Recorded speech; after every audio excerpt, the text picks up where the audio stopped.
بيكم في حلقة جديدة في رحلة البحث عن فرعون موسى. الحلقة دي هتكون بعنوان إخناتون وعلاقته بنبي الله داود.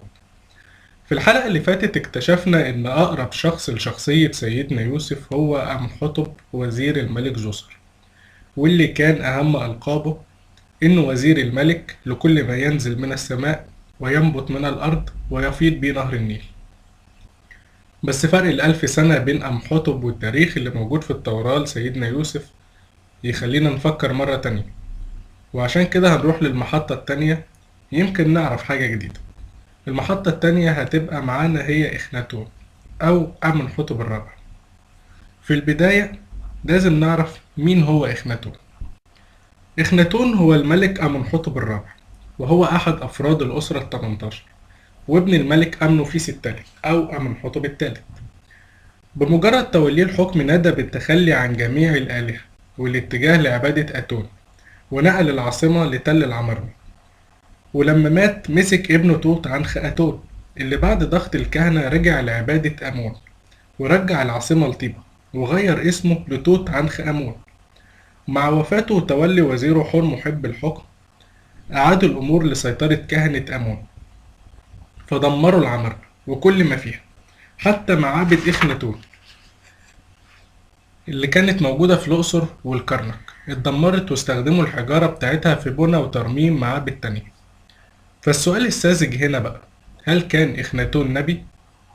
أكيد لأ، لأن الكتابات اللي سجلها عن نفسه بتقول إنه اتجوز أمه الملكة تي واتنين من إخواته، وكان ابنه توت عنخ آمون مشوه نتيجة زواج الأقارب، وده اللي أثبتته تحاليل الDNA.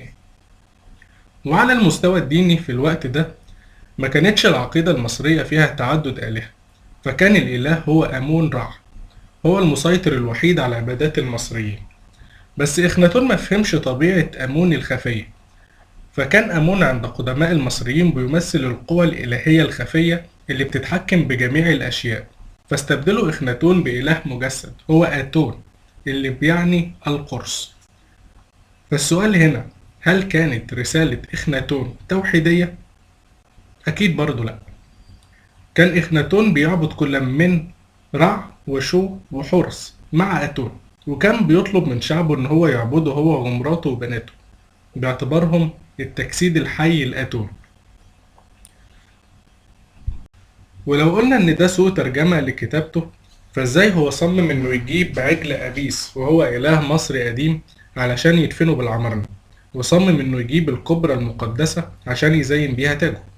ده غير إنه نفى الحياة بعد الموت ونفى وجود الجنة والنار، علشان يكون الاستنتاج المنطقي إن دعوة إخناتون كان غرضها الوحيد هو عودة سيطرة الحاكم على الحياة الدينية، وعشان يعين نفسه إله، فكان تخلصه من باقي الآلهة هو تخلص من منافسين ليه مش أكتر.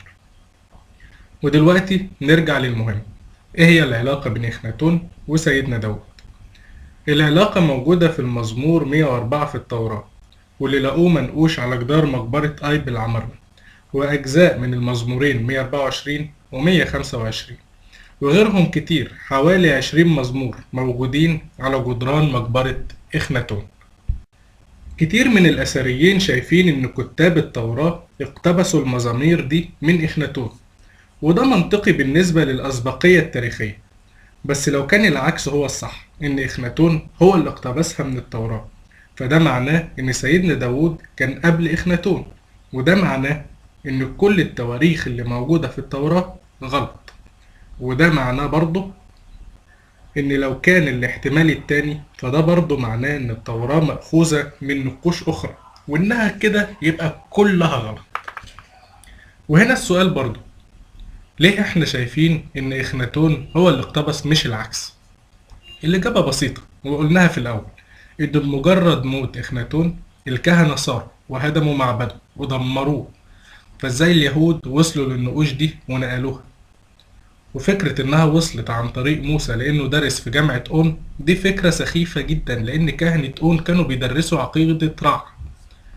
والسبب التاني إنها كانت هتضيع مع باقي التوراة في زمن السبي البابلي، لكن بما إنها رجعت للظهور بعد السبي، فده نتيجة وحي إلهي يؤكد إنها في الأساس جزء من مزامير داود.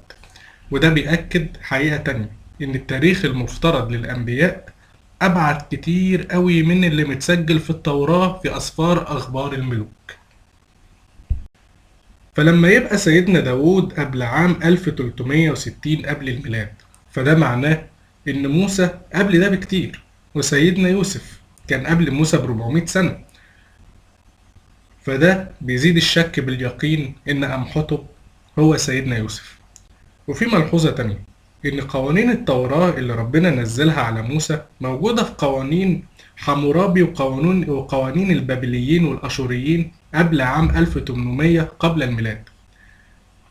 وده بيزود التأكيد بأن تاريخ الرسل في فترات سابقة عن ما هو متعارف عليه، ومفيش دليل أثري واحد على فترات صحة الأزمنة المفترضة من الكتاب المقدس، عكس مئات الأدلة الأثرية اللي بتشير للعكس.